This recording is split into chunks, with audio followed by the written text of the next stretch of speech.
It's a conversation with a purpose, but ultimately it's about influencing and persuading and bringing about some kind of cooperation and collaboration with other people. Now, anyone can do that when the stakes are low and when life is easy and it's going according to plan. Well, can you do it when the stakes are high? When maybe lives aren't on the line, but jobs may be on the line, or your career or your reputation. You've got to start with yourself. You've got to start with your own mindset.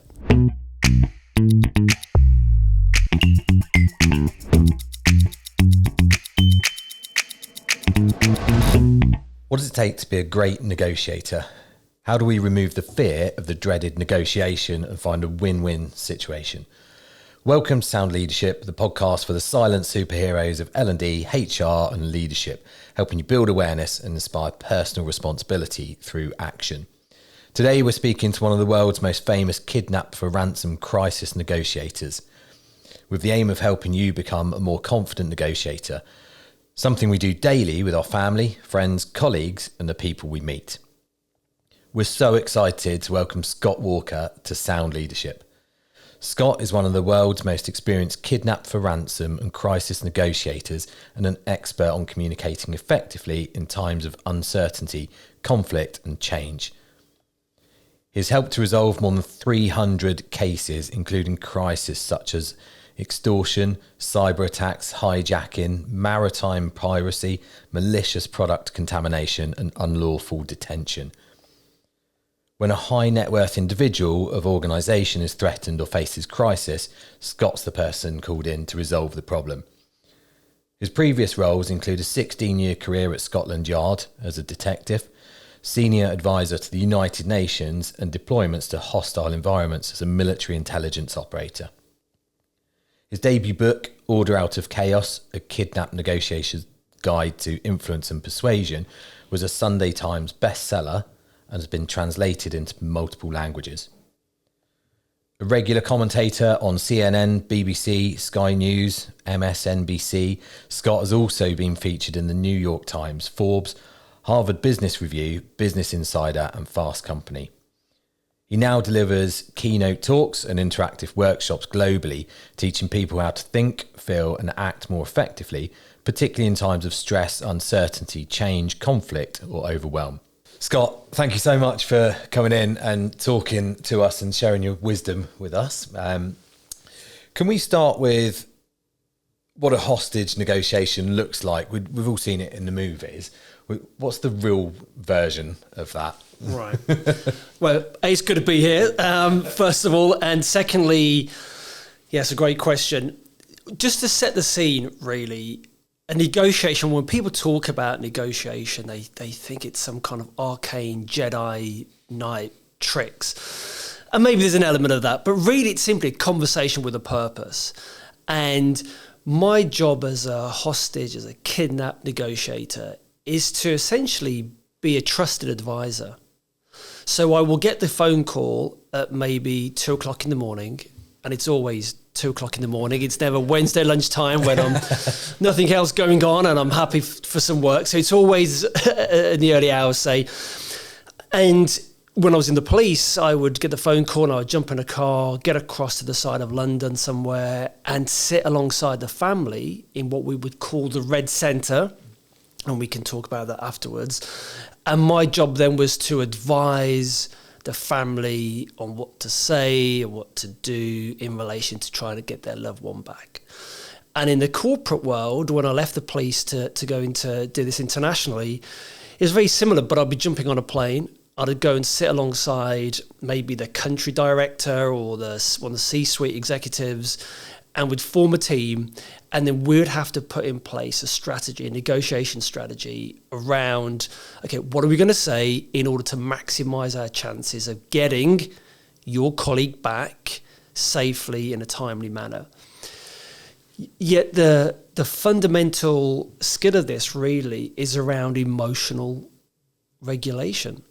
Because if I rocked up, full of either ego or I was really super nervous or I allowed any of that to cloud my decision-making and thinking process, that was going to impact the quality of the negotiation. And equally, my job was to identify and if need be, try and placate some of the high emotion that was going on either with the family or with the company. Because my job, as the title of the first book says, is really to bring order out of chaos. And they would usually see me as the cavalry arriving, going, oh, Scott's here, who's going to fix it. And I'd be like, no, I'm going to help you fix this and sort this out. And there's a process we're going to follow, but we're not going to be able to do that unless we can kind of look after ourselves first.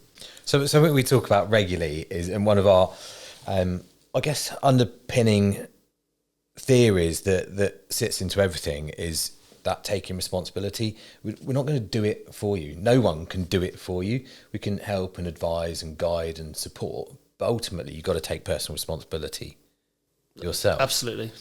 The other aspect that I like that was the very first thing you said there. It's a conversation with purpose. Does that form a big part of what you're doing? And how early does that come? That you're walking into chaos. How soon can you understand what the purpose is of that, or do you get fed that information before you get there? Well, the purpose is always a safe and timely release of the hostage, for example, in a kidnapping case. Yet the success of that starts before I even get on the plane. And so anyone listening to this and they worry about, well, I don't really negotiate. Well, yes, you do, because you're doing it every day. Because ultimately, as I said, it's a conversation with a purpose, but ultimately it's about influencing and persuading and bringing about some kind of cooperation and collaboration with other people. Now, anyone can do that when the stakes are low and when life is easy and it's going according to plan. But really my invitation to everyone listening to this is, well, can you do it when the stakes are high? When maybe lives aren't on the line, but jobs may be on the line, or your career or your reputation, for example. And so it's about, you've got to start with yourself. You've got to start with your own mindset and your own emotions. And we can uncover that as we go through. But that is really, really fundamental. So the moment you walk in and give that presentation at work or to the client, or you have that difficult conversation with a colleague who's perhaps not pulling their weight, maybe shirking a bit of their responsibilities, get yourself in the right place first. So the principles apply whether or not you're negotiating the release of hostages or you're having a workplace conversation. And, you talked about getting this phone call at 2 a.m. I don't think I've ever had a nice phone call at 2 a.m. and suddenly the phone goes off, those stresses rise in the body. How do you start off on a positive foot, controlling those initial emotions? Yeah, I think it's about pausing. It has to be a split second, but there's a saying we have around buying time. If I can buy time, I just want to buy a second. So it's this stimulus response thing we're chatting to before, weren't we, around there is that stimulus, there's that trigger, there's some activating incident or moment, and then you get the thoughts and the feelings and the meaning and your beliefs and your rules and your values all kind of there in a melting pot. And then based on that, and how much you've worked that muscle memory in terms of how you're going to respond rather than react. So if you can pause, maybe take a deep breath, whatever it is for you, and a little technique I like, and again, to share this with people, is just to feel your feet on the floor. Bring your attention to the soles of your feet on the floor, and it doesn't matter what you're doing, how caught up, we've all just done that there. We have. It is, again, you may be giving a client presentation or about to have a conversation, whatever it is. Just feel your feet on the floor, and that grounds you. It brings you present. It buys you a split second. It may seem like 10 seconds, but it's just going to be a split second. Take a couple of breaths and go, right. Now you choose your response. You choose what you're going to focus on, because our focus, our awareness is our most valuable commodity, if you think about it. And modern life is just trying to hijack and take that attention and awareness away from us, whereas we've got to try and wrestle it back, and we do that by pausing, reflecting, and then choosing what we're going to do as a result.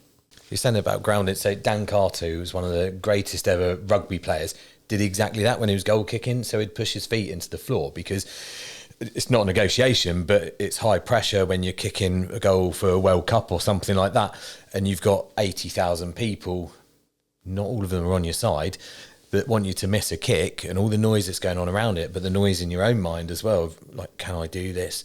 but to ground yourself and go, hang on, I've done this thousands of times because I've practiced over and over and over again. So it's that grounding bit. I think that's really good advice. Just take that moment just to pause. And I think in a crisis as well, and when we see this in business, that we don't feel like we've got that time, but we have, haven't we? And what happens then is people do something that they think it's a badge of honor, which is multitasking. But it's a myth. And multitasking, not only does it kill your productivity, it's also killing you, literally. And the studies are overwhelming in terms of the negative health implications when we're multitasking. People think they're being efficient, but actually you're just task switching. It's this focus again. You're depleting your brain battery, so to speak. And it has all these implications that actually over time, that's why people burn out. Because it's not so much the number of hours you work or the work you do, it's the kind of the energy that you bring to it. And if you're more in the flow, if you're more focused, if you've got this single pointed awareness on what you're doing, that's why 2-3 hours can go by and you go, wow, where's the time gone? That's actually quite a good experience, as opposed to just this push mentality. And I struggle with it when I was writing these books, really, around the distraction. You don't need too many notifications or distractions to come in to knock you off course, but it can take, I think the research is 23, 25 minutes to get back on track. Yeah. And so, but again, when I had life or death negotiations, you can't afford to have your distraction hijacked like that. And so we would have certain techniques we would practice as a negotiating team to really maximize our chances of success. And so that will be things like the Pomodoro technique, 25 minutes on, 5 minutes off, around, okay, let's work on this call we need to make now, but let's focus for a short period of time. Let's take a break and come back to it without then thinking about the 6 other things that need to happen as well.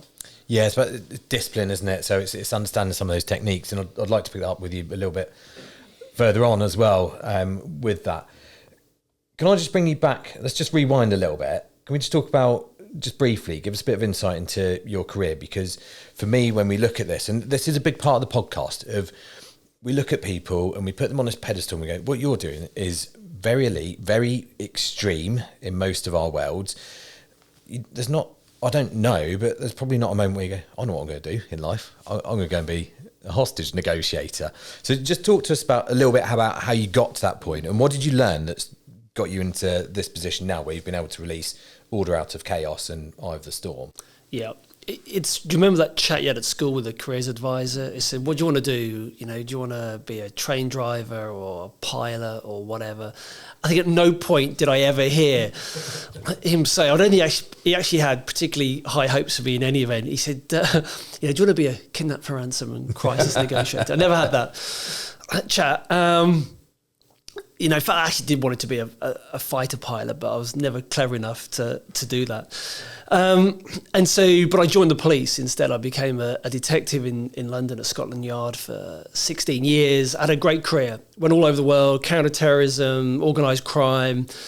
And the last 5 years was around kidnap-for-ransom. So my job was to support far more experienced colleagues, work alongside their family, like I mentioned at the beginning, to help secure the release of their loved ones whilst all the other stuff was going on in the background.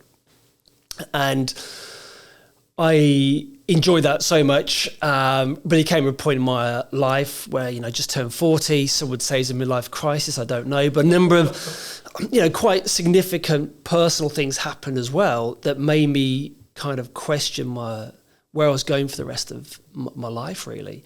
And I decided to leave the police, and then I went to work for a consultancy firm in the City of London that worked with a lot of major organisations, usually linked to insurance policies, to be on the end of the phone call if one of their members of staff got into any trouble anywhere in the world. And our job was to go out and sort people's problems out, primarily kidnapping, extortion, that kind of thing. In a lot of these countries where there's a great business development opportunity, but there's also a higher risk as well. How important was that stage of you say turning 40, midlife crisis, but actually taking responsibility to go, what do I want to do next, and creating that sort of thinking creates reality vision.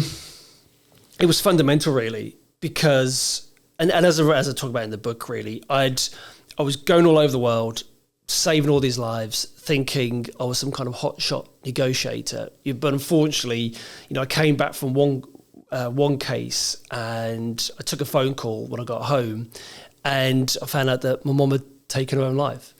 And so there I was, saving all these other lives, yet I couldn't save the one life that really mattered. And then within 6 months, I'd left the police and I got divorced, and I found myself sat on a bare kitchen floor in a bedsit somewhere, thinking, life's taken an interesting turn here. But interestingly, in that moment, I realised that no one else was going to come and save me. And you mentioned personal responsibility at the beginning there, around you've got agency, you've got this responsibility. Don't outsource it to someone or something else. It's time to step up. It's time to make those difficult decisions. And I realised in that moment I was never going to let this sad situation kind of drag me down. In fact, if anything, it was a reinvigorating wake-up call of, hey, life's precious. And I'm going to spend the rest of my life actually being able to help people have better conversations. That's what it's all about. It's avoiding I call it the tripwire of judgment. Be more empathetic, listening more. It doesn't mean you have to agree or acquiesce or condone stuff. It just means we can all, as I said, make better decisions, have better conversations, negotiate better deals. And actually, you know what? Our lives can be better as a result of it. And it's such an inspiring story.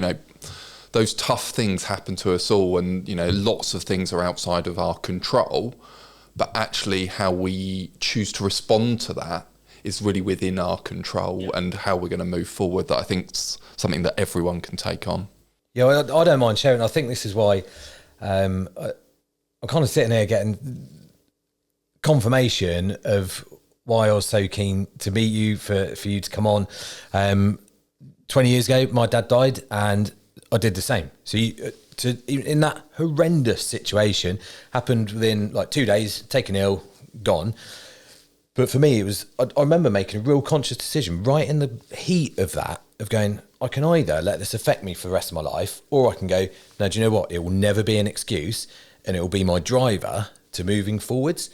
And the point I'm making is that it's not nice, and it's a horrible situation, and there'll be lots of people listening to this that have been through similar, but it's how you react to that, and it's the things that you do off the back of that, and not letting it.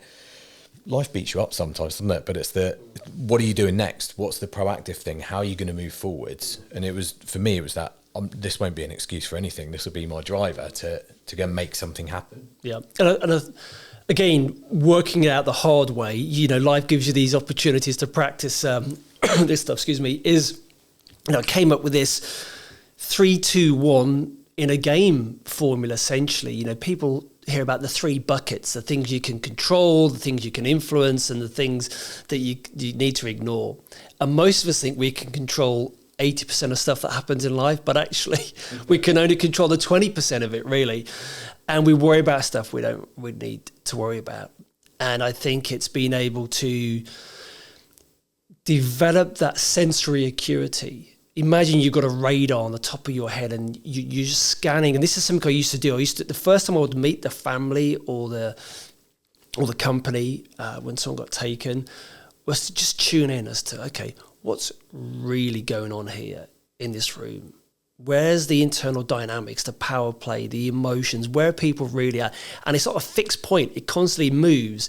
So you've got to be able to develop the ability to just tune into what's really going on for people. And when appropriate, you need to demonstrate that you get where they're coming from, and they feel as if, hey, this person understands me. We may not agree, but I feel as if this person gets me. And so those 3 buckets really helps where you're going to place your attention there. And then the other element of that was around, we spoke about how we reframe things, really. And there's an ancient school of thought around the second arrow. where, you talk about pain. Life can be painful at times, and that's inevitable, but suffering's optional, right? Easier said than done, I get that. But it's like, if some pain happens, someone close to us dies, or even we're just stuck in traffic, or we lose our job, or whatever it is, it's okay to feel the emotions that come with that. Don't suppress that. Feel that. Feel the feeling, but drop the story perhaps, but still feel it. But from that point, don't fire off another arrow that's going to come and shoot you in the back and give you more pain. If we have a disagreement, you see this in businesses all the time, or within families, where the people have some conflict or some confrontation, and they ascribe all this meaning to it. They see it as an attack on their identity, and they don't speak maybe for generations or ever again in the company. And people have lost relationship, jobs, wars have started because of that, because we've held on to things we don't need to. And so, yeah. Tell us a little bit about Eye of the Storm then. So this is just come out, available on Amazon. And I feel, I'm not saying it's just because you're here, Scott. I really enjoyed Order Out of Chaos, your first book. Really connected with me. It resonates on a level that lots of my takeaways from it, and we were talking about this before we started recording, lots of my takeaways were around the things that we have control over. And I'm a true believer in that, and I can control certain things. So you go back to my dad, I couldn't control what happened, but what I can do is control what comes next and what I do within that. And I took a lot away from Order Out of Chaos. You were very kind to let us read Eye of the Storm as well, pre-launch, and loved it as well for the same reason, just so much that resonates in there. So give us an overview of what it's all about, and what inspired you to write the second book. Yeah, well, the first book took 4 years and lots of blood, sweat and tears, and I promised myself I'd never write another book. But it actually did better than I thought it would do, and it probably took everyone else by surprise as well. And funny enough, it became a Sunday Times bestseller. Yeah. And ended up doing lots of talks and workshops around the world. And what people were asking me were, well, can we have some more? We want another book. I didn't just want to write another negotiation book per se. What I wanted to look at was, okay, what really has the biggest impact on the quality of people's lives? And that is the quality of their decisions. Your quality of life is in direct proportion, really, to the quality of decisions that you make and the actions that you take. And I thought, does the world really need another book on decision making? Because I don't know about you, but if you go on Google, you go into Waterstones or somewhere, there's just loads. But for me, having read a lot of them, they're just full of models and techniques and formulas. But if that's the case, if these are so effective, why aren't we all walking around making the most effective, brilliant decisions we can and living the life of our dreams? It's because there's certain things that get in the way. And I think, that is more interesting for me to explore. Why is that? And I had, don't forget, a ringside seat into why people do what they do, how they think, feel and act in really high stress situations. And I saw that, doesn't matter what culture, where it was in the world, what industry or sector, there were certain themes and patterns. And I've realised actually how we think, our thoughts, what we focus on, the meaning we give things, the emotions we feel, ultimately impact the quality of our decision making and the actions that we take. And so that's where the focus of the book is. So hopefully I'm sparing people loads of matrices and whatever, as useful as they are, because I've used them myself, actually, in fairness. But hopefully it just gives a different perspective on that. And if people can really control, okay, you can control where you place your focus and the quality of your thoughts, as long as you remember that your thoughts are not facts, they're subjective, things that you're making up, okay? But you can control, thoughts come and go, but you can control them to a certain degree. And the emotions which kind of sit in between your thoughts and actions, all three of us could experience exactly the same situation, but would experience it differently based on our past life experiences, the quality of our thoughts, where we place our attention, the meaning we give things. And then, okay, well, so what? We spoke about this at the beginning. It's all very well and good having all these great ideas, but the rubber needs to hit the road at some point. You need to take action. And and how do you best do that, particularly within a team environment as well. Yeah, and I think that's so important. We talk often about how our thinking creates our reality, because we're always looking for that confirmation. We sometimes talk about going on a train, and if you think it's going to be a bad day, the train's going to be late, suddenly that 2-minute delay is the biggest thing in the world. And so completely agree, those thoughts, they lead to actions that actually lead to that outcomes that we want. What are some of the techniques that people can use to take control, those usable things that people can do on those day-to-day life? Yeah, the first thing, as I said right at the beginning, is you've got to be able to regulate yourself. That is the number one skill of all the world's best negotiators and communicators. Doesn't matter what the context, it could be with your kids, it could be with a CEO, it could be with whomever, so you've got to be able to regulate. And so, to speak about the immediate action drill, this is where you've just got to interrupt that pattern. That's that pausing. If you sat down and in a meeting, it's not going particularly well, just excuse yourself for a couple of minutes if you can, or take a couple of deep breaths. No one else needs to know that. Feel your feet on the floor, whatever it is. And then you've got to ride the wave for about 90 seconds. You've got that adrenaline, that cortisol. That's when most people will press send when they shouldn't, or say the things they later regret. I can't be the only one who's ever done that. And so it's ride that wave, about 90 seconds, 2 minutes. And if it's lasting longer than that, it means you're just pressing repeat on those thoughts in your head, and try to drop the story as to why. So it's observe it, then kind of evaluate it dispassionately. And then from that point, you can then, the third step of that is, okay, well, let me ask some better questions. Observe this, I'm evaluating it, this is how it made me feel, rather than you made me feel by doing X, Y, and Z. Own it. Because all somebody is done with those triggers is they've just highlighted something that, hey, you probably need to work on yourself. And people talk about trigger warnings a lot these days, and I just say to people, try and teach my kids this, you don't need trigger warnings. You just need to manage your triggers better, because life is not going to go according to your plan, when you want it, on your schedule, on your time frame, with everybody agreeing with your opinions, the way you want it. So get over it. And people might go, well, that's a bit harsh. Surely we should. It was like, well, yeah, good luck with that. Let me know how you get on. Spend 20 minutes on social media or in a large office and see how much you can go through your day without getting your hot buttons being pressed. And in fact, there's a great book I read years ago. I call it a book. It's like a pamphlet. It's only about 16 pages long. It's called The 7-Day Mental Diet by Emmett Fox. And his invitation to people is, just for 7 days, try and just have empowering or positive thoughts. And as a caveat, again, for people listening before they start chomping at the bit to go, yes, but what about, is this is not some kind of toxic positivity where you're ignoring the reality. It's, you've got to accept reality, acknowledge it, accept it. And from that place, you can then do something about it. So what he's talking about in that book is not, putting your fingers in your ears going, yes, I'm happy, the world just stay locked out.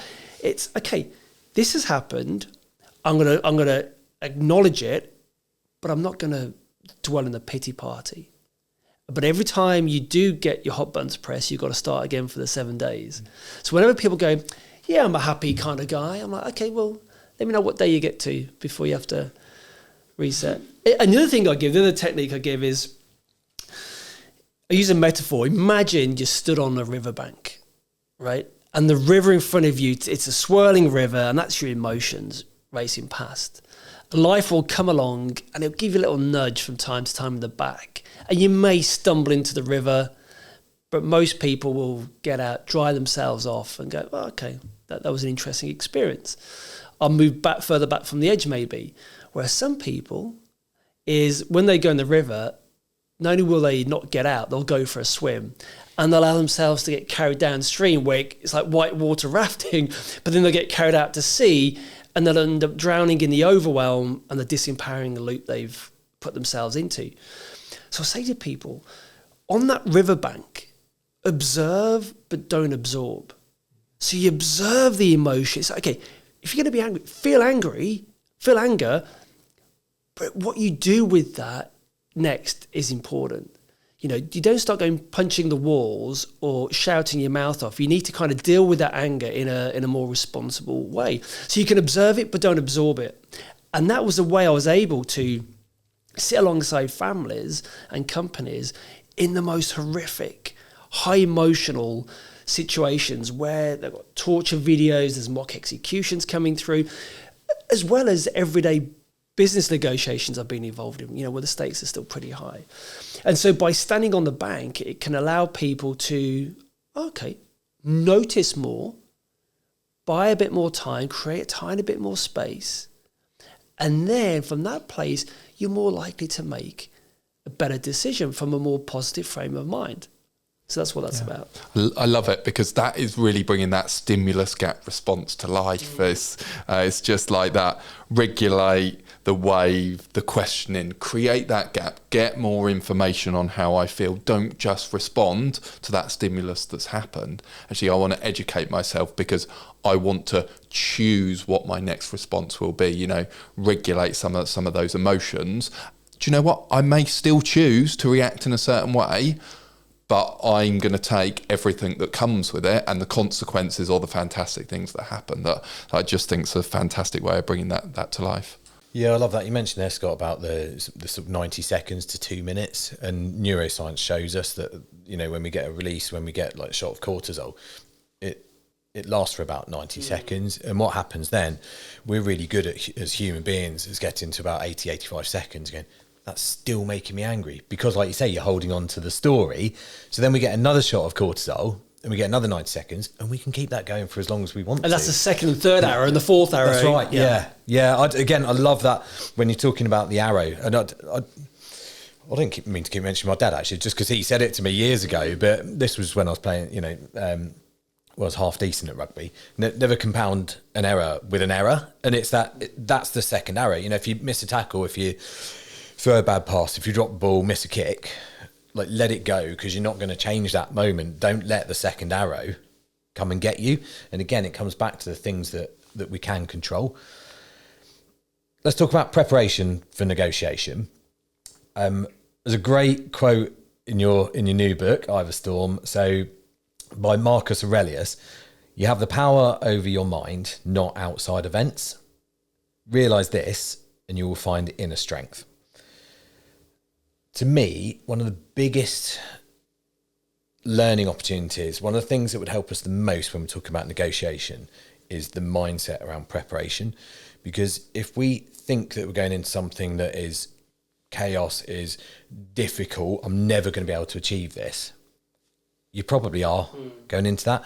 Whereas if we can reframe that and talk about, okay, this is going to be challenging, it might be chaos when I go in, but I can get control over this.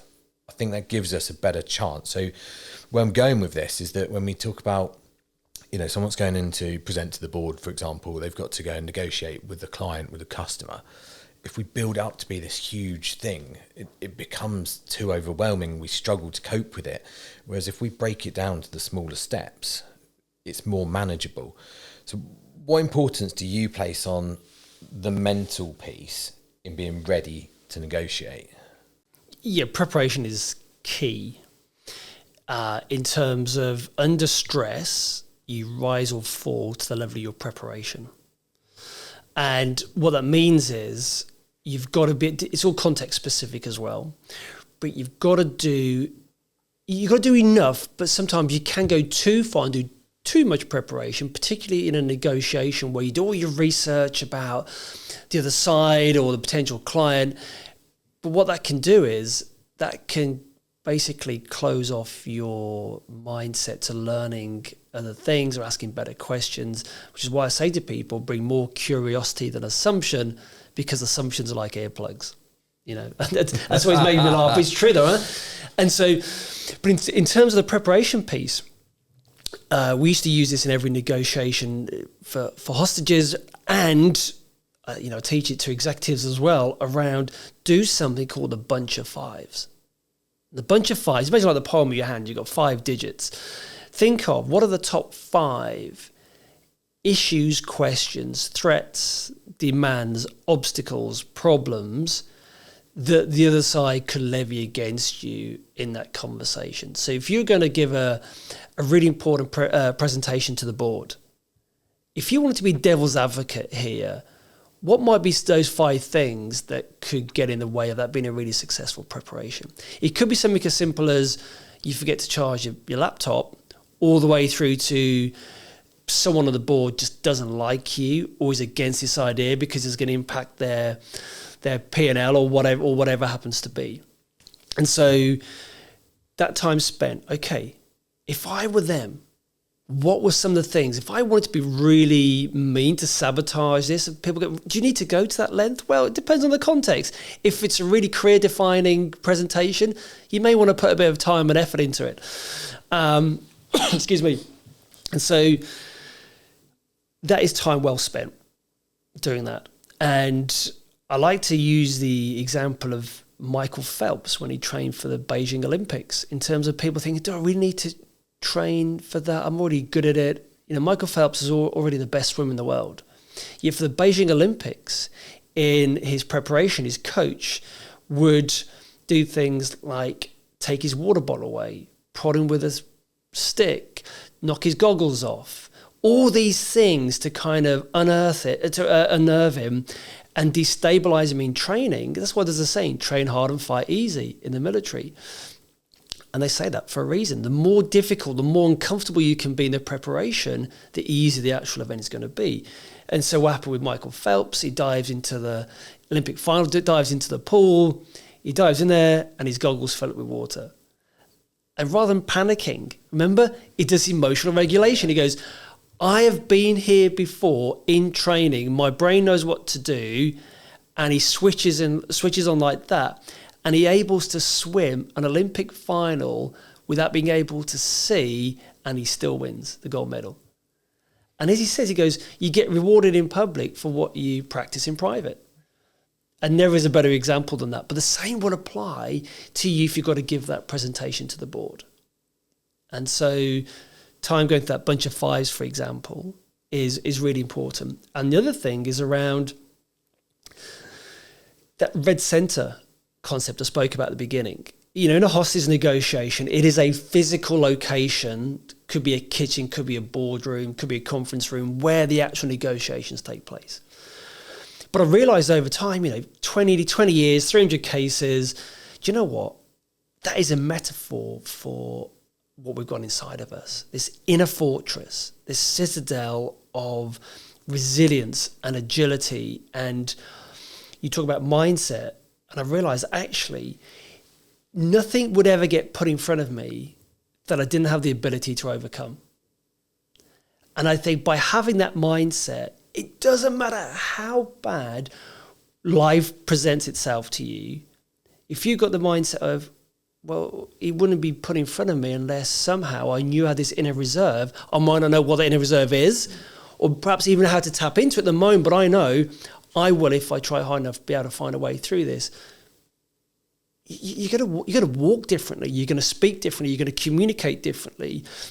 You're going to live your life differently and make better decisions because you're like, okay, bring it on. So your red center is your physical control center. Is that in an actual negotiation? Yeah. But because it was a place where, to all intents and purposes, at the beginning and at the outside of that, chaos reigns, confusion, animosity, egos, conflict, uncertainty, crisis, chaos, and so the job is to create that red center, that place, or that place inside of you, which it's impenetrable. Because actually people go, oh, was it really exciting? Was lots of drama? I said, well, actually, you'd be pretty surprised. In that red center, in that crisis management room, it was really calm, really quiet. Everyone knew what that to do, their roles and responsibilities. Everybody was taking personal responsibilities. Everybody was stepping up. There were minimal egos. Everybody wanted to constantly improve. There's lots of debriefs. And it's just like a calm sea. And that's what that red centre's all about. The inner aspect of that for you personally, where did that come from? I think it's like muscle memory. I think and people go, well, yeah, it's all right for you, Scott. You've had all these life experiences. I'm like, well, hang on. I tell you what, I'll shadow you for a day and I will show you multiple opportunities that life is giving you to embrace adversity. Embrace the challenge. Don't sugarcoat. Don't push away those opportunities where it's going to be uncomfortable for you. You know, conflict and adversity are not dirty words. And the more you can step towards them and embrace them with the right intention, because intention matters here, is you're able to navigate and overcome them. And you look back and go, what was all the fuss about? Because normally it's the fear of something which is worse than the actual thing itself, right? Yeah, agreed. And how important are some of your daily habits on creating the right, I guess, mindset, but space in your red centre for that prep and mentally being ready? I mean, you talk about running in your books. Are there any other habits that you do to get yourself in the mental space? Yeah, for it? a lot spoken about routines and rituals and habits. And I think, but everyone's got to find their own, what works for them. For some people, having a 3-hour routine is great. For others, it's like, no, that's not for me. And sometimes people can hide behind the routine. Like morning routines are spoken about a lot, for example.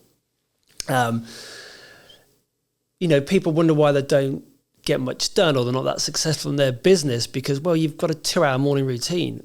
You know, if you just got up and cracked on with your work or made those sales calls or did what needed to be done, maybe you would see an improvement there, right? Because then they see the routine as the goal, whereas it's a means to the end. And so for me, I do my best to have something that is scalable, okay? And again, just through trial and error. I call it the 3 M's. So I will, as much as possible, again, I'm human, so it's not every day, is I would do some kind of movement. It could just be a bit of stretching. It could be going for a run or the gym or walk, just something in the morning. But I could do that for 30 seconds if I had it, or I could do it for 3 hours. You know, it depends if it's a weekend with nothing on or I've got 4 podcasts to record that day or I'm traveling or whatever it is. That's the first thing.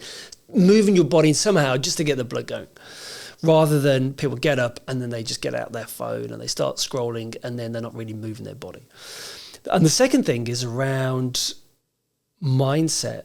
It's around, I need to, even if it's just a couple of paragraphs or quotes or a couple of chapters even on maybe on a weekend, where I'm just learning stuff. I just like learning.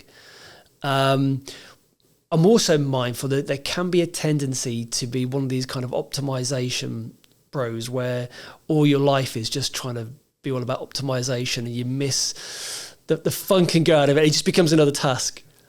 You know, it's like, well, okay, yeah, you can read those 10 pages or that chapter, but if that becomes the end again, you're missing the point, I think. And then the third bit is, as much as possible, just to bring a bit of mindfulness to the start of the day. And so, you know, I'm fortunate where I live, I've got a nice garden. So, you know, I'll let the dog out, I'll go for a little walk maybe, and I'll sit with a coffee. You know, as the sun rises, sometimes if I'm up early enough, and he's just sitting there quietly. You don't have to be sitting cross-legged with, you know, chanting or whatever. You can just sit there with your cup of tea in the morning and just spend 30 seconds to just take a moment, right? Just take a couple of breaths and go, do you know what? Today's going to be a good day. Or tune in with yourself. That's another thing, is if people want to get better at this stuff, is I say, okay, set 3 alarms on your phone. All right, 3 alarms on your phone throughout the course of the day. You can do them random if you like. And when they go off, just spend 30 seconds pausing and just tuning into yourself. Again, you can put your feet on the floor, take a couple of breaths. Don't have to worry about anything. Allow thoughts to come and go. Just check in. What's going on for you? Are you slightly agitated? Is some tension there? Are you chilled out? Are you a bit lethargic? Are you bored? Are you excited? Are you whatever it is? And it may be quite hard at first. It sounds simple, but it's not easy, because you'll be doing it and you want to rush through it because you'll see it like another task. And then you're thinking, well, I'm not quite sure how I feel. But if you can do that over a couple of days and then a couple of weeks, you can start to preempt the feeling that you get. So you think, oh, there's that feeling again. It always shows up when I'm about to go and speak to that person in the office. Okay, well, what's all that about? It brings your awareness to it rather than you constantly having that rub with that particular person, for example. I love that idea of setting 3 alarms throughout the day randomly. We work in a world now, hybrid world in particular. People are working at home and they get this guilt come over them when they walk away from the desk. So they're sitting there all day, which is not good for your body anyway. DVT in your legs and all this kind of stuff. There's all sorts of problems that come with that. And then they get some lunch. So they'll run out to the kitchen, make a sandwich quickly, put it on their desk, carry on working. You can't be productive all of that time. You know, earlier on you spoke about time management aspects around the Pomodoro technique. Whatever it is that works for you, is finding that space to move away from that. So one of our colleagues, and this comes up quite a lot, but one of our colleagues, she sets her working time by her washing machine cycle at home. So Laura does that, and that's a reminder. So whatever the time is, when that goes off, that's get up from my desk, go away for 10 minutes, go and do something completely different. Take your mind out of the crisis, whatever it is that you're dealing with. Go and think about something else for a minute, ground yourself, reflect, and then you can come back and then you start to get, it's amazing, your productivity goes through the roof when you come back from those moments. It was that forgiveness part as well, that a routine doesn't have to be done the same every day for us to tick a box. Actually, it might be 30 seconds, it might be 30 minutes. And I think in your book it says 80% of the time I do it, and I'm quite happy with that. Yeah, ask yourself, why are you doing the routine in the first place? Is it that you find yourself procrastinating in the morning? Well, then actually, that's about just get a bit more focused and actually just doing it, just starting, for example. So I think asking better questions and you get better answers, right? Yeah, definitely. And I'm sure a lot of people will go, actually, I do a lot of that. I prep really well for a meeting, but as soon as I go into it, I've got all these emotions from others happening. And you must find in negotiating, you go into a room and there must be lots of emotions flying around the room and feelings. How do you start to bring all those emotions together, start to get them into prep mode, ready for a successful negotiation? I mean, the first thing to do there is realise and accept that other people are going to have their own stuff going on. They're going to be the highs and the lows. And there was never a single negotiation I was involved in where everybody was cool, calm and collected all at once. Never happened, particularly in the kidnap world where, as you can imagine, there's kind of high emotions, lots of drama. And actually, I realised that it wasn't actually my job to fix anybody. It wasn't my job to try and force them into a certain way of thinking or feeling. That said, it was in my interest as that advisor, with a view to bringing home those hostages, was to try and regulate or help people regulate their own emotions. And there's something called the empathy loop. And so what that is you're having a conversation, somebody will make a point or a comment, and you want to kind of check the understanding of that. You do that by asking questions. So, it would be something like, is it all right if I just share with you where I think you're at with this deal right now? Maybe you think that we're not moving quick enough, we're dragging our heels because we're looking to try and reduce the price. And you'll go, yeah, actually that's it. Or you'll go, it's not that, it's this. But either way, I'm checking in with you, and then we can then go back around into the loop and start again. So it's not a fixed one-time thing. You've got to constantly do this loop of checking in. And empathy is really the Swiss Army knife of effective communication. People think, well, I don't want to take on all the burdens of the other people. And that's sympathy. Yeah. Empathy is, I empathise with every kidnapper, right? But I didn't have anything in common with them. I wasn't going to go for a beer with them or talk about whatever happened to be, but I had to demonstrate empathy. And the way you do that is by enabling them to feel that their perspective is heard and understood. And in a world now where there's lots of noise, lots of people are shouting, but not many people are listening. We perhaps need to maybe spend a bit more time listening and demonstrating you understand their perspective, even if you disagree. And then what happens then is you then earn the right, you've earned some trust to then start influencing and persuading them and giving your perspective, which is why that trust it's a golden thread through all negotiation and communication. And in a kidnapping, there's a 93% chance of the hostages coming back through negotiation because of trust. But think about it. It's the most unregulated, ungoverned, dangerous industry in the world. Yet there's a 93% chance of a deal succeeding over a period of months when lives on the line. I mean, not 100%, but pretty good odds. Nevertheless, I'll take that every day. But because we spent the time, we haven't rushed to problem solve. We've spent the time empathizing, listening, getting ourselves in a good place, building the rapport, establishing trust. And then we've earned the right to influence and persuade and ultimately bring about some form of cooperation and collaboration. This is a little bit of a how long is a piece of string, but where does that empathy piece start? So let's move that example into the workplace now, and we're negotiating with a client, or we want a salary increase. When do we need to start building that empathy piece and understanding other person's perspective? Because I guess where I'm going with that, if we get into that meeting, is that too late? Yeah, it goes back to the preparation, a bunch of fives.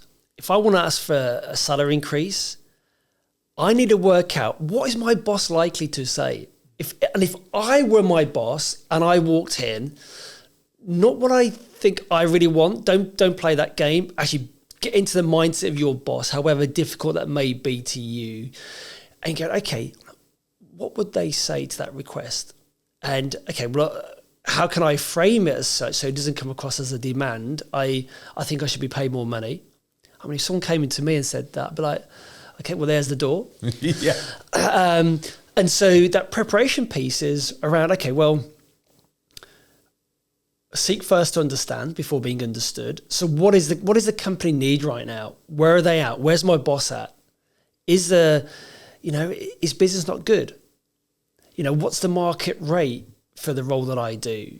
Actually, are there other things I can do in the business to demonstrate my worth even more and value to the company so I can go in prepared and say, I'd love to take on some extra responsibilities here. And I know, hey, the business isn't doing that well right now, but I want committed here for the long term. I want to take on these responsibilities. I want to be a long-term player here. And I just wanted to come and see if I could have those opportunities. Now, if you have a boss that goes great and then exploits you for that, you want to leave company anyway. But what you're really saying is, I want a pay rise without asking for a pay rise. And the boss will not acknowledge that. And even if you don't get the pay rise imminently, in a short term, that's not going to go unnoticed if you're working for a good employer. And so to answer your question directly, the empathy piece starts at the beginning by putting yourself in the shoes of the other person. And empathy sounds like, in that experience, it's starting to understand what you're asking them through their eyes, so we can start moving to a win-win situation instead of sometimes we see negotiation as a win-lose, is I've got to win and get my pay rise and the other person's got to lose this situation, instead of aiming for that win-win. Is that the same in kidnap negotiation? 100%. It's not a zero-sum game, and to use the quite dry negotiation terminology around, the fixed pie, the size of the pie, do you want a bigger slice of the fixed pie? Where actually, why don't you just expand the pie? So everybody gets a bigger piece. And so in any negotiation and therefore any communication, if people are walking away feeling like they've been had over, or they've, somehow left money literally or metaphorically on the table, there's going to be a bit of resentment there. And what you want to do, you want to build, a queue of people want to come and do business with you, want to come and join your team because of you're always striving for cooperation and collaboration where possible. And that's the same in kidnapping, because I need to be able to trust that the bad guys, when we hand over some ransom money, they're going to release the hostages unharmed. And they need to trust us that we're not going to try and kill them or ambush them in the process. So to clarify, so the difference, empathy and sympathy. Sympathy is pity, is playing the victim mentality, victim role with someone. Empathy is understanding, seeing things through their lens, demonstrating an understanding. Yeah, totally agree. Yeah, because it links into our behaviour, so you can build that empathetic piece. You can build trust around that as well. Scott, talk to us a little bit about embracing adversity, again, out of the book. I suggest there's lots of people that would not, or they'd, I guess, actively avoid difficult situations, perceived difficult situations. So what do you mean by embracing adversity? It's acknowledging and accepting life as it shows up. Again, that could be a conversation that you've been putting off having. Again, it could be at work, at home, and there can't be a single person listening to this that hasn't done that at some point, where you think, I really need to speak to that person, but I'm a bit uncomfortable. I'm worried about what they'll say or do or what will happen. You can't run away from this because it's all muscle memory. The more you can get right, this needs dealing with. What's needed here, and what's needed probably more than anything is more kindness rather than being nice. And what I mean by that is being nice. It's just a form of passive aggressiveness. It's actually, we all three work together. Two of us are working our socks off. One of us is kind of a bit of a shirker. And we know the boss knows that, but the boss doesn't do anything about it. Because the boss he's a nice guy, you're a nice guy, even though you're a shirker, you're a nice guy. And so actually what the kind thing to do is either for us as colleagues or the boss to call that person out. Hey, is everything all right? I notice actually you're not really contributing what you should be doing to the team. I just want to check if everything's okay. Yeah, everything's okay. Okay, well then you coach them and you put measures in place, and if there's still no improvement, then you have the difficult conversation as to whether or not this is the place for them. And I think so many workplaces now focus on the niceness piece rather than the kind piece. And kindness, when it comes to adversity, really, is you're just being candid in a way that is empathetic.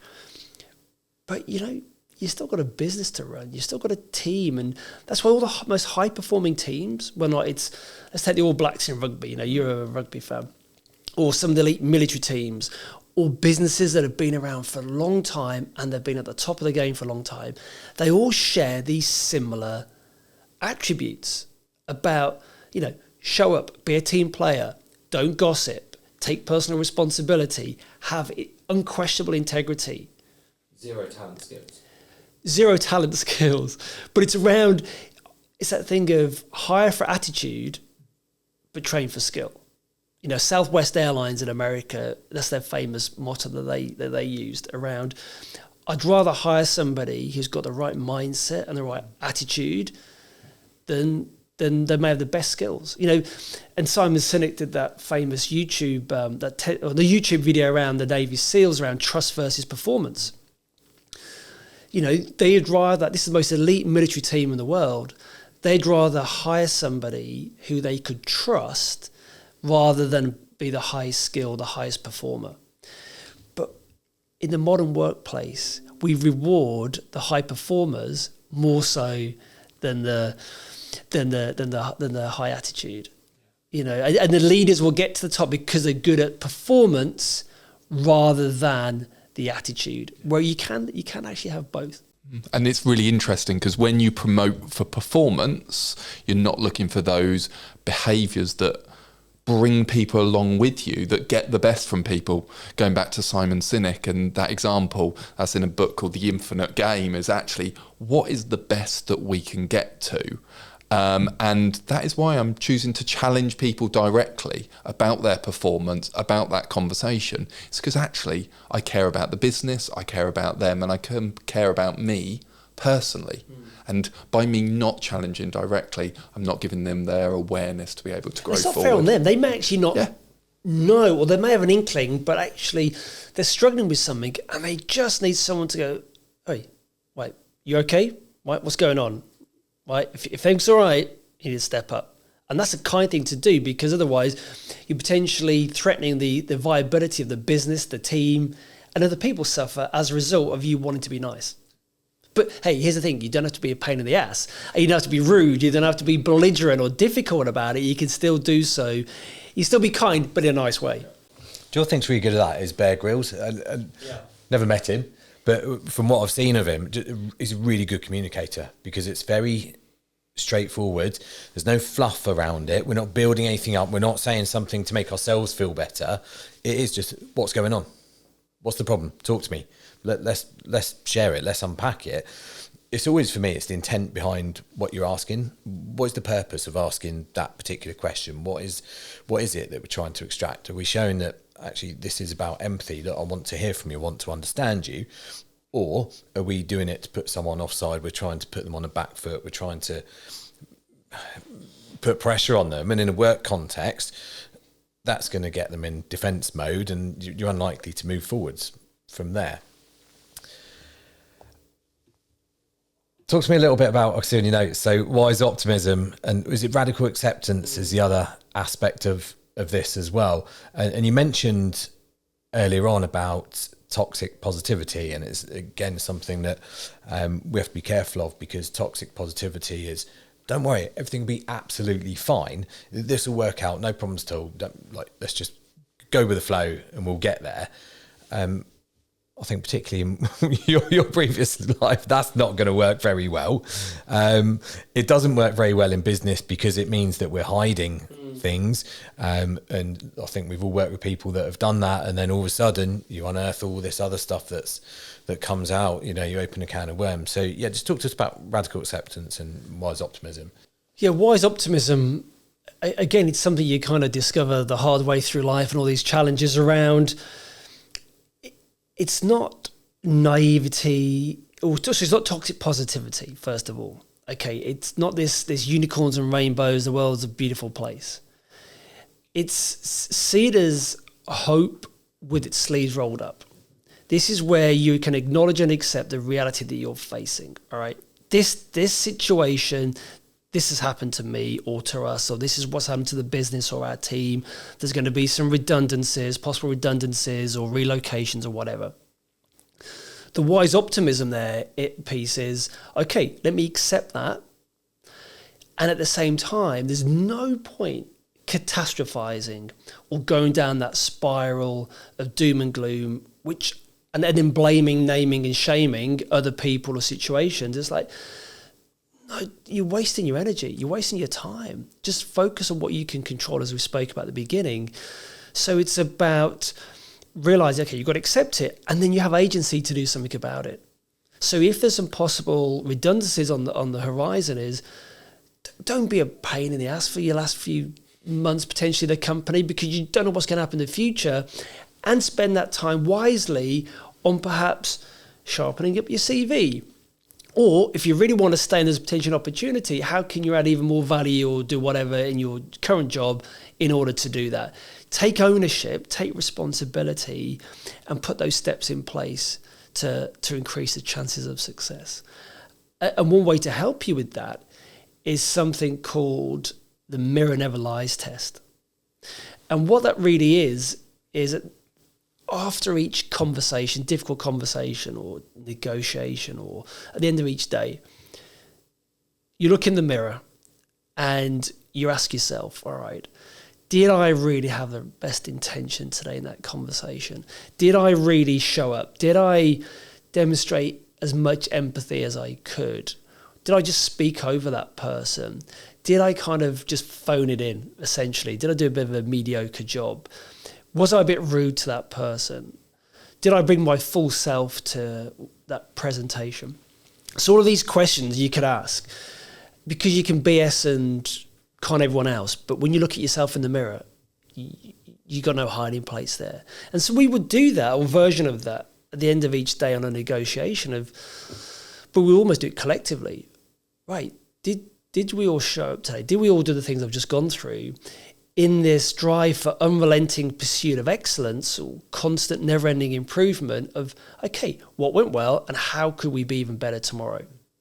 And I think that's really important. That's where wise optimism really starts. And how important is that reflection time? Because in the books you talk about, you do an appreciation exercise towards the end of every day, that wise optimism actually starts with you and how you view yourself.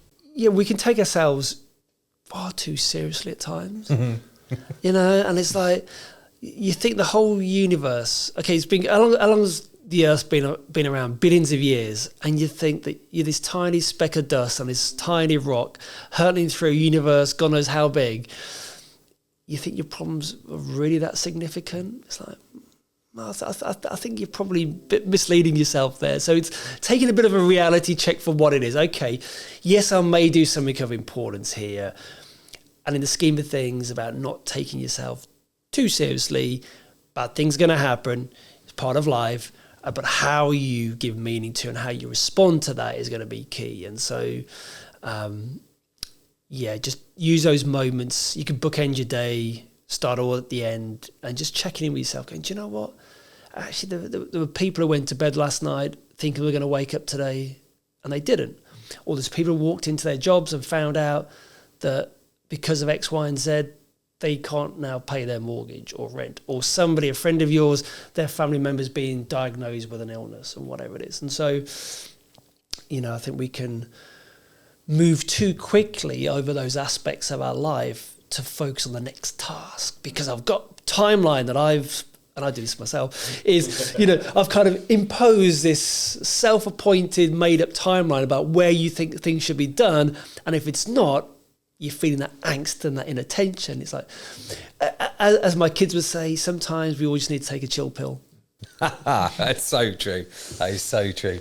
I just think as you're talking that, I was coaching someone recently and they said to me that they're working in a team and there's just no fun anymore. There's nothing. And for me, we work in a small business and we like to enjoy what we're doing. I mean, who'd thought podcasting was a job? It's just sitting there getting to meet great people. But you got to have fun in what you're doing. You spend a lot of time at work. You got to find that enjoyment. And I'd go as far to say that, if there's no fun in your job at all, you're probably not in the right place for you and to look elsewhere. Scott, you mentioned there about, so when you're looking yourself in the mirror and you're asking yourself those questions, did I show up today? Did I give everything I could have done? What do we do when I look at that? So I look in the mirror at the end of today and I get, did I give everything I could? Did I give my best performance? And if my answer is no, and I start beating myself up about that, then that's going to take me into a negative mindset. So what do we do about that to not go down that rabbit hole? That's a great point.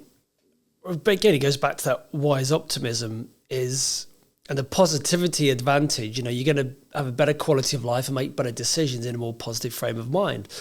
And it's like, okay, well, tomorrow's a new day.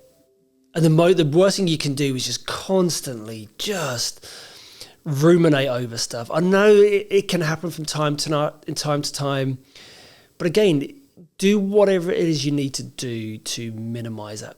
Journaling or writing stuff down or recording into a voice note or going for a run or whatever it is to maybe quieten that mind piece. But the worst thing you can really do is going, okay, I messed up there. And actually, as a result of that, I'm a rubbish, fill in the blank. And that's reminding me of an important piece really around this thing of identity. All conflicts and all negotiation is really about identity. And if we see as a threat to that, if we see ourselves as a hotshot salesperson and we aren't making our targets and it's the second quarter in a row, actually we feel an existential threat to our very existence. And you can see how people can go from cruising along in life quite nicely to being really despondent and down because they ascribe all of this pressure to how they see themselves in the world. And so by doing that mirror never lies test, it's have a reality check and again come back to this thing of this wouldn't be put in front of me unless I had the ability to overcome it somehow. And people have the people who can withstand uncertainty generally have a better quality of life as well. If you want to control everything, it goes back to those 3 buckets. If you want maximum certainty, yeah, good luck with that. You can have inner certainty, but that's where it starts and ends. You can't have it externally all the time. But if you can withstand change, uncertainty, all around you as much as possible, then you'll find yourself beating yourself up less mentally at the end of a bad day, because you go, okay, what can I learn from that? And how can I... And if need be, if you need to go back and have a conversation with somebody that didn't quite go so well, often that relationship can be even better as a result of you making up or going, hey, do you know what? Yesterday I was a right pain. I must have come across quite rude there. I'm really sorry if I did. That wasn't my intention. Actually, what I meant was this. And I really apologise, X, Y, and Z. How can we get this back on track?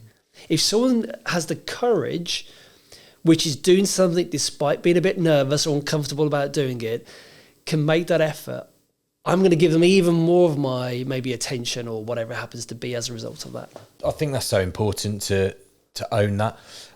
There's not many situations where you find the bravery, be courageous, go and apologise to someone, own it. There's not many occasions when someone will turn around, well, no, that's not okay. You know, if there's still conversation to be had, great, have that conversation, build that awareness around it. I totally agree that it builds the relationship. It can strengthen off the back of that. Just one more thing around wise optimism for me, which is just my thoughts of how that resonated for me personally, was that I always talk about it, be optimistic. I'm on that side of the spectrum. Like when I was young, everything will be absolutely fine. This will work out, no problem at all. And you build that wisdom as you get a little bit older. But just it's the power of words. By adding the word wise on the front of it, it takes it away from this toxic positivity and brings it into it. Okay, fine. This is a situation.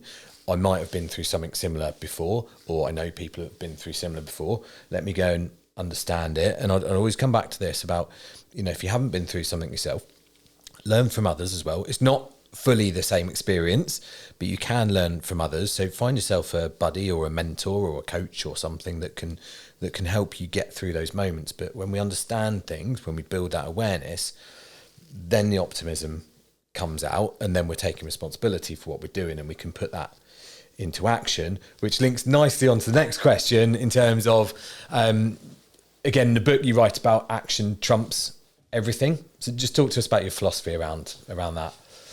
Yeah, and again, I was kind of thinking about this, or I thought about this when, like a lot of people, I'm kind of feeling a bit lethargic. I'm sat on the sofa thinking, I really should go to the gym or go for a run.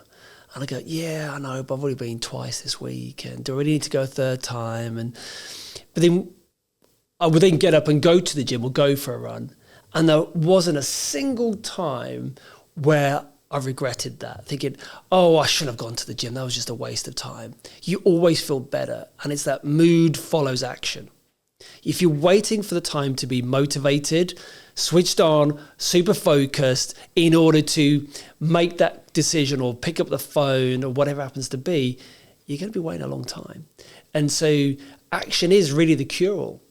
And I say to people, make your decisions and take action quickly, particularly if rectifying it, if it's maybe not the right call, is easy to do afterwards.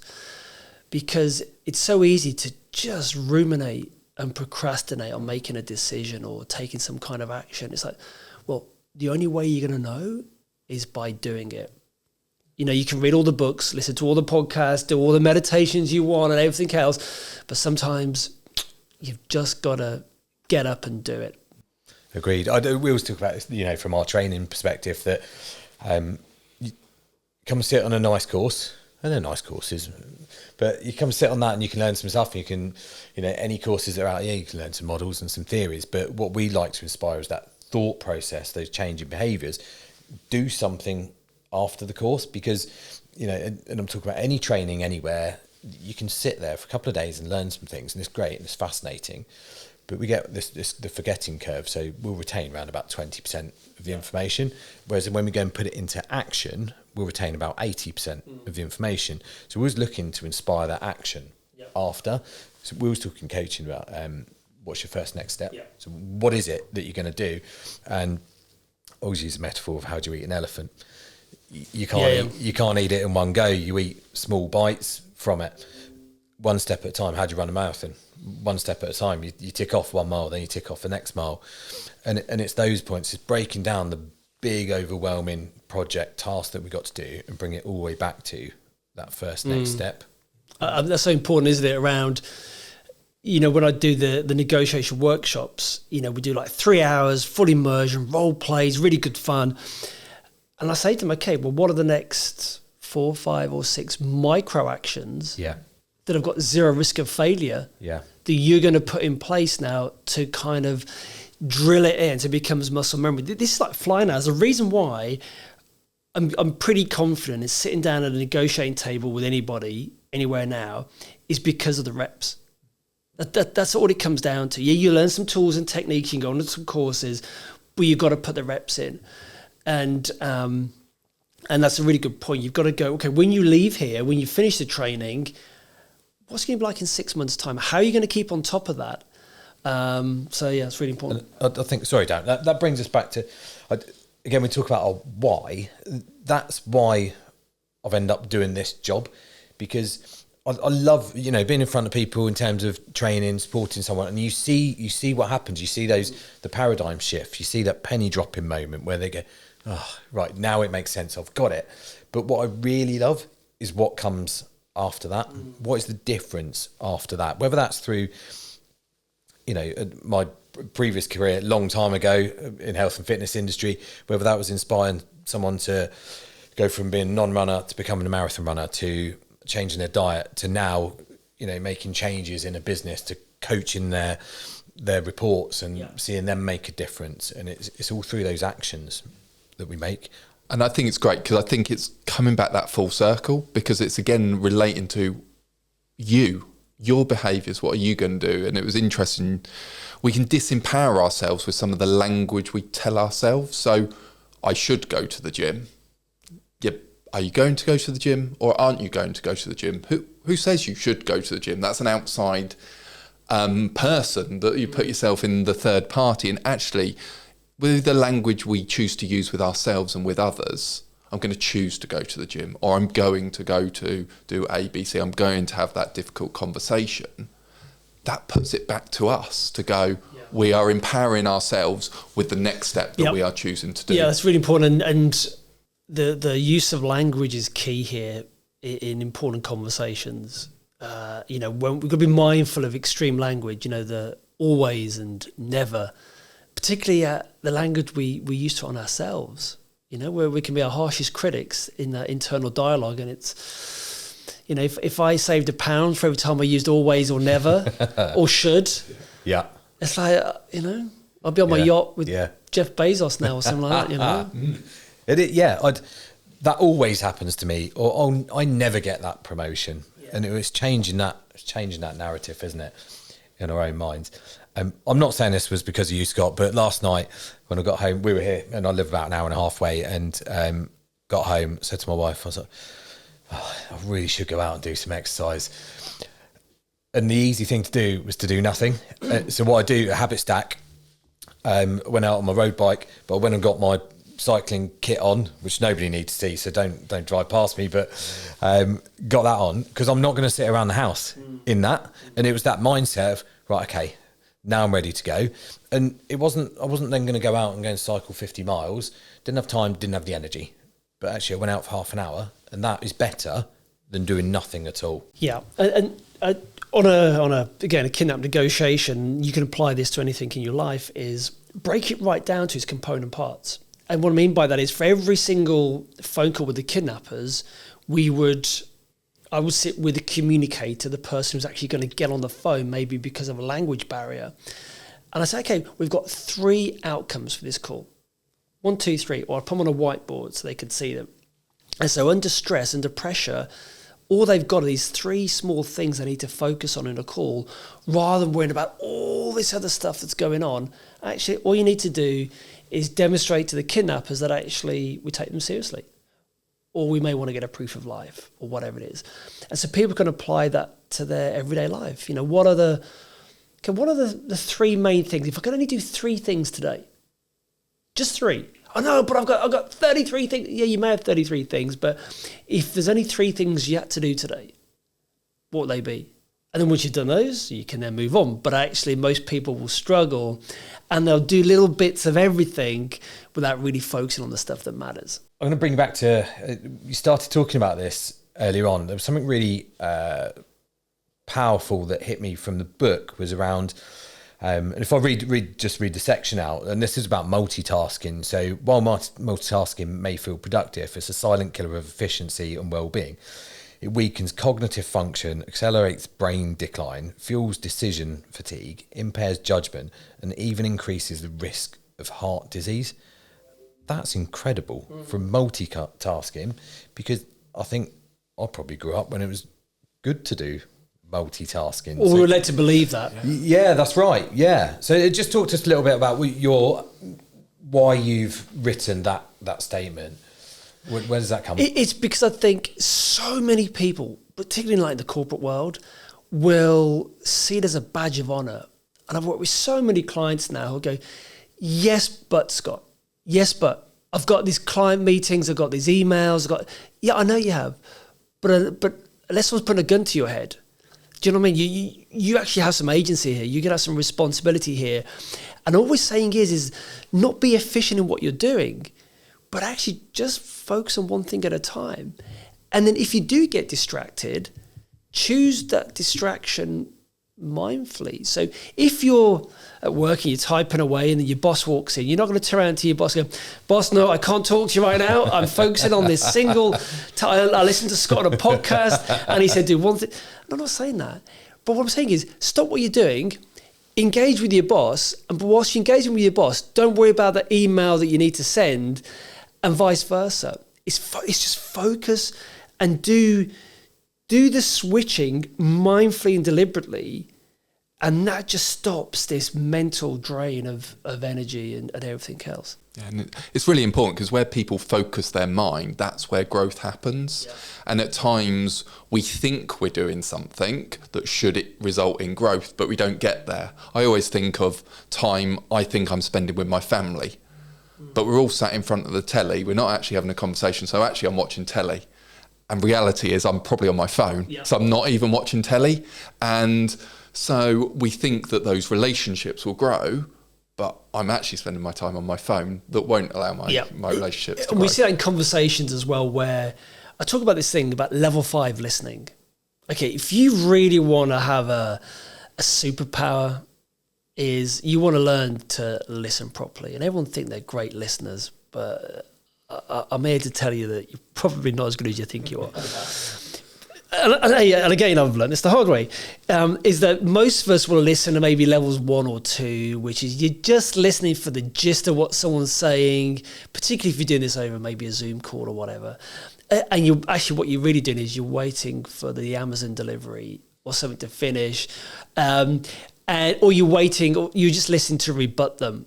Or you're listening for, we're not really listening, you're waiting for them to stop talking so you can then jump in and give your perspective. And often you won't even allow them to finish their sentence before you over talk.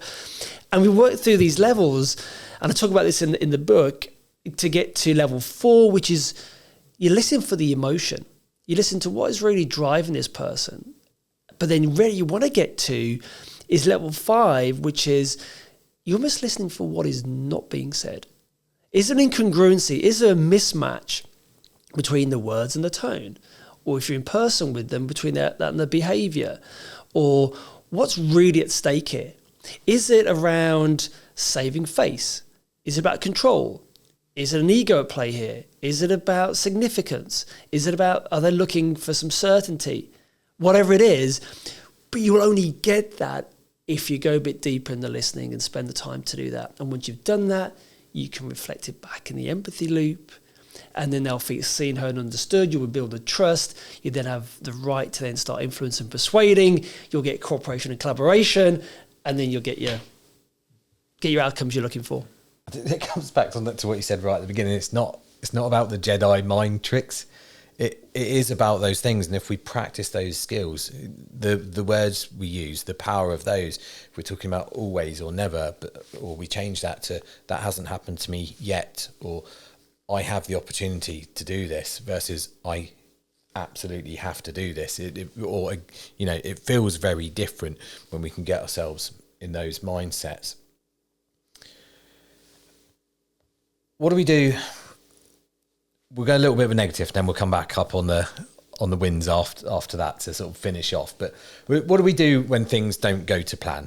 Because we can go in and I can do some imagery and I can think about exactly what this negotiation is going to be like, and I've thought about what my boss is going to say and what they're going to push back to me or what the client's going to say. What do we do when that doesn't work out how I expected? Just like what we've been talking about, it's that pausing in the moment, noticing what's going on. Okay, what's really going on here? Okay, John has just walked out, or this client has threatened to walk away from the deal, or the presentation's not going as well as I thought it might be. I'm starting to lose the audience, or the board are starting to ask some really difficult questions, and I think I'm losing them on this presentation. It's take that moment. It doesn't have to be like a 10-minute tumbleweed. You can just take a split second of taking a breath, feel your feet on the floor, go, right, what's going on here? What's the real issue? Okay, actually, I need to increase my tempo or volume of voice, or I need to move around a bit, or I need to actually go, hey, John, so did we just say something to offend you? Are you okay? What's happening? Or with the client, hey, it looks like, it sounds like, it feels like, all this empathetic labeling around, seems like we didn't make the decision quick enough for you here, or we're not, or you may seem to you that we're not taking you seriously, which is why they walked out. And so it's taking ownership again, but it's taking that moment to pause, reflect, and then choose mindfully and deliberately as to how you're going to respond, rather than some kind of knee-jerk reaction. Oh, that client, he always walks out, or whatever happens to be. And all of this can take place in a split second. And the more you practice this stuff that we've spoken about today, the easier this becomes, for sure. In Order Out of Chaos, you talk about the acronym WAIT. Why am I, and there's in brackets, still talking.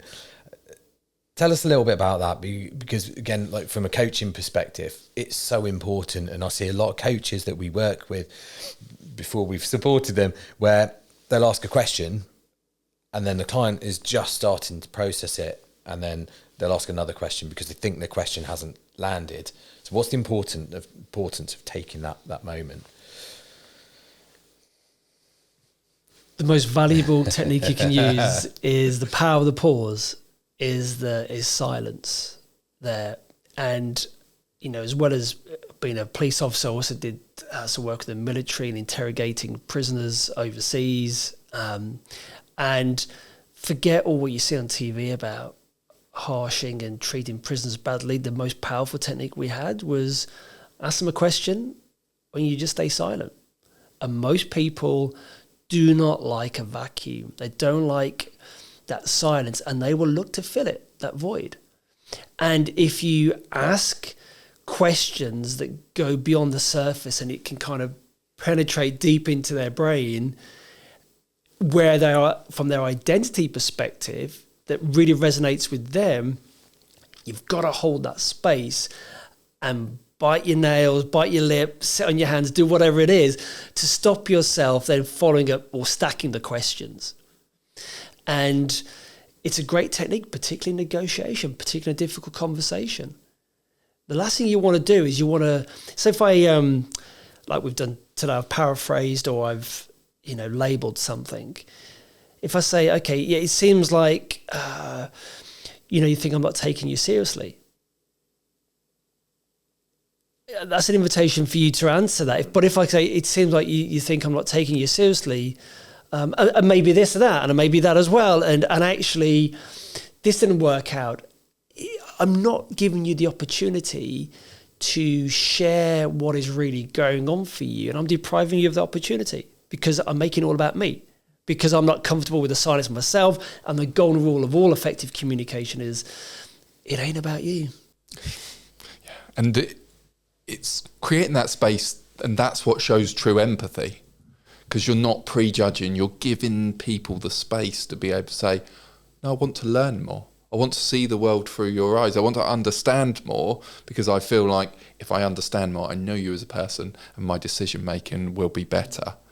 One of the things I'm really interested in is that I can imagine hostage negotiation doesn't start here and then is a nice line up to a positive outcome. How do you create resilience in the team when you've had a day that possibly didn't go as planned or expected? Yep. Well, everybody, let's sit down. Let's chat this through. Okay, you've got to regulate yourself first. If people they've taken something personally, or something hasn't quite gone as well as they wanted, then everyone needs to be balanced. You can't have an effective debrief if there's going to be some finger pointing. You want to be out of a constructive conversation there. And in fact, there was a case I was involved in where the guy was using as the communicator because of a language barrier. The negotiation took its toll on him. It really did. So much so after about 6 weeks, he was a broken man. And he was on the phone to the kidnappers one day, and I'm sat next to him. We've gone through the script, we've planned, we've done a bunch of fives, we've done everything else. And the conversation doesn't go as well as expected. And the kidnappers hang up, threatening to harm the hostages. And this guy who's acting as a communicator, who's also friends with these hostages, just smashes punches the table, stands up, moves towards me, and I'm thinking, being punched by the client is never a good look.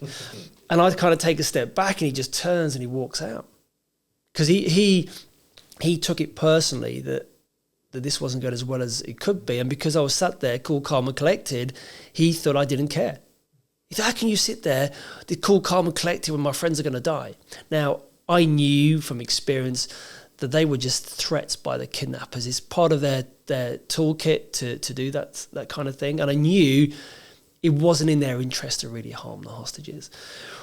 But also I needed to take a bit of a calculated risk and keep the kidnappers where they were and ignore them for a few days. So now I need to turn around to the guy on my team and get him back on track by having that debrief. But first of all, helping him to feel seen, heard and understood, to regulate, to balance his emotional nervous system, to start thinking a bit more clearly and give better meaning to stuff, and actually see himself as part of the solution rather than the problem. And he comes in 2 days later or 36 hours later, suited and booted and a new man, and he gets on the phone to the kidnappers and we get a deal. That's why I go back to the point I made at the beginning, where 80% of my time is spent on a case is spent dealing with my own side. We call it the crisis within the crisis for a reason. The kidnappers are easy in a way. They're just businessmen looking to get the right deal. And people listening to this now can resonate in their own business organization. Dealing with the customers and the clients is going to be relatively straightforward. Most of the person's time, effort and energy is dealing with all the internal weariness, the egos, the politics, the competing demands, the silo thinking, the one-upmanship. But that goes on in kidnap negotiation just as much as it does in the retail sector, for example. There's a really powerful bit that I'm taking from this, is that moment, to me, having not been in hostage negotiation, you got to move really quickly, and you've got to keep things moving along, and people do it in business as well. Like we've got to make a decision right now, and something's got to happen, and we don't take that moment. So 3 days seems like a long time to me to take that space to go to negotiate to the kidnappers to go, no, I'm going to leave you over there for a minute. I'll come. You're not having a conversation, but I'll come back to you. But I'm going to leave you there because I've got to deal with this situation now with this individual to get them back on side. There's a saying, hurry up and wait. You want to make decisions that can be made quickly, make them quickly, get them out of the way. Actions that need to be taken quickly, take them and get them out of the way. But that then gets you into a position where you can go, this is what we used to do. We called it hurry up and wait. And the first 24, 48 hours on a case, lots of fast activity because you want to get set up. And it was like, right, everybody pause, take a breath. Right, let's just relax for a short while. Let's get our heads together. Let's recalibrate. Let's come together. Let's just refine what we need to do. And that's the same in business. You know, there's these moments where there's this burst of activity and it's like, right, everybody just pause. Take stock of where we're at. Let's reflect. You know, do we need to do anything differently, or are we on the right lines? And then, like a lot of things, you've got to kind of navigate the uncertainty of maybe not knowing when, in our case, when the next call was going to happen. What's your belief in terms of celebrating the wins as you go through something like that? Because in our experience, in our, you know, working with clients, understanding their businesses, it's the wins that don't get celebrated. We're really quick to jump into that didn't go to plan, you didn't get that right, and you didn't do this around it, and you were late getting that report back to me, whatever it might be. You didn't react to the client in the right way. We forget about the good things that we're doing, however small they are. So what's your belief around the sort of celebration of the wins, and how would you do that? Yeah, it's key. You're right, because so easily we dismiss those wins of, well, you're just doing your job. And that's what should be happening. Yeah, I know, I get that. Yeah, it's about celebrating the wins in a meaningful way, in a timely way. Not just paying lip service, because sometimes we see that, don't we, in businesses where, you know, oh, that's a great job and whatever. It's like, yeah, but you need to be a bit more specific. You know, what was really good about the way they did that particular thing for that client. And yeah, there is a tendency to just focus on, well, that's not working. But, you know, all of us like a bit of praise from time to time. You know, hey, some of us more than others. And it's like, okay, thanks for doing that. I really appreciate what you did with X, Y, and Z because it made a difference to A, B, and C. Good. But do so in the moment, you know, and acknowledge it. And I think, what's that saying? A rising tide lifts all boats. Yeah. You know, and if people can recognize and call out the good stuff, it just raises the standard all around, really. And people see that. And if that's the norm, people get celebrated for working hard, doing an outstanding job, then, hey, funny enough, I need to step up my own game to do that as well. Yeah, something we preach is when you're doing that, when you're thanking someone, back it up with the why. Because if you just say thank you to someone at the end of the day, they might not know what they've done well. It has limited impact, whereas thank you so much, you really helped me with that client, you really got that client back on track. You know, the way you communicated in that presentation was brilliant, so the board have got really clear understanding of what it is that we're trying to achieve. So you build it up in terms of, then they walk away going, okay, well, that's a good learning opportunity, so I did this and this was the output from it. I can then harness that and do that again next time. If we just go with a thanks, what does that mean? Where does that take us? I'd just like to sort of finish the loop. So you've come out of a successful hostage negotiation, quite an intense situation. How do you get back into just normal life and just sort of come down from that real intense situation of just sort of going, oh, I see the blue sky, the green grass again, you know, my kids around me? I think it's easier the more you do, because you learn how to observe but not absorb. So it comes a point where it's just another job, which can sound quite flippant, but it's like anything. I'm sure, I don't know, maybe astronauts don't think that, but you know, you do a job that other people may think has been really high stakes or whatever, but after a while, you're just doing what you're trained to do anyway. But I think the reintegration process is important, and one to, again, not pay lip service to. And for some people, it could be, you come back and you go for a run, or you do a certain thing before you're going home, you may go and do, I don't know, go for a walk somewhere, or have whatever it is that works for you. So, but I think it's, for anyone in business, working for a company, it's when you've had a big project that's taken months or years, and you've got it over the line and it succeeds and there's some wins. Whilst there's an initial celebration, actually there can be a bit of despondency and people can feel a bit flat afterwards. But that's normal, right? But it's okay, well, how do you transition into the next stage? Because that's all part of life, isn't it? It just goes through these highs and lows and busyness and quiet. And people just got to find whatever works for them, really. Johnny Wilson spoke about that after the World Cup win, 2003. And that complete celebration where everyone's jumping around on top of each other and complete ecstasy. And he said within like 3 minutes, he's then going, well, what now? What? Like, because that was the absolute high, and now I'm on this down already that quickly. And it's how you then control that and what's doing. Yeah, with that. and I read an interview with Johnny Wilson about that actually years ago, and I think he mentioned it, or he's certainly mentioned it since, and it's true around. It can sound quite cliched, yet it's. The journey itself is the goal. The task is the goal itself. Not, okay, when I do this, then I'll get X, Y, and Z. It's actually this project, doing this project well, that is the outcome in and of itself, as opposed to the thing at the end, the finishing line that we can ascribe to, because we're putting so much emphasis on that, we can miss all the opportunities to have fun, enjoy, as well as learn, whilst actually doing the thing that we're talking about. Only Fools and Horses, Derek Trotter. I've probably lost some of our audience with that. But it's the chase. It's the how do we get to the end point. It's not necessarily always. Well said, Rodney. Scott, just give us your top 3 leadership sound bites then. Okay, I would say that leadership is all about influence, first of all. It's what do people do when you are not in the room?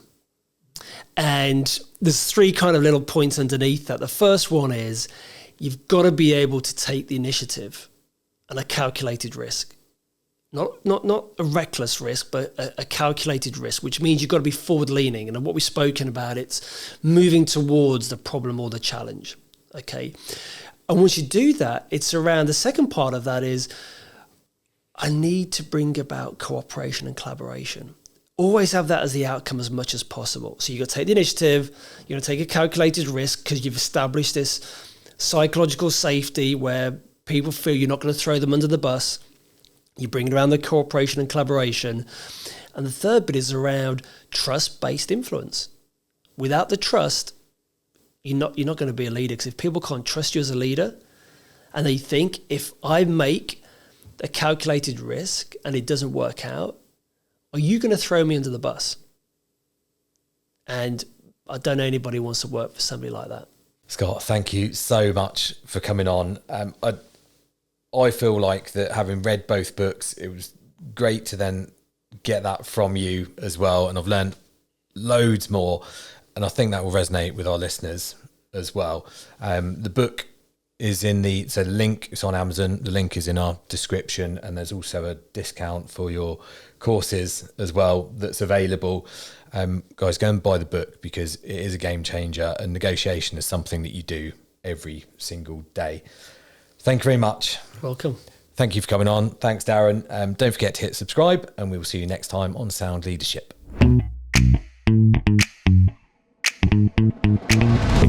The Sound Leadership podcast was produced by Media First. To learn more about the media crisis and communications training, visit mediafirst.co.uk. The editor and producer was Darren Wingham. The show was hosted, written and researched by me, Dan Boniface. A special thanks to all the team at Media First and the BCF Group for supporting the development of this podcast. To learn more about the management, leadership, training and coaching that the BCF Group offer, visit thebcfgroup.co.uk or get in touch by emailing hello@thebcfgroup.co.uk. Finally, a special thanks to our exceptional guest today, who you can contact via the BCF Group.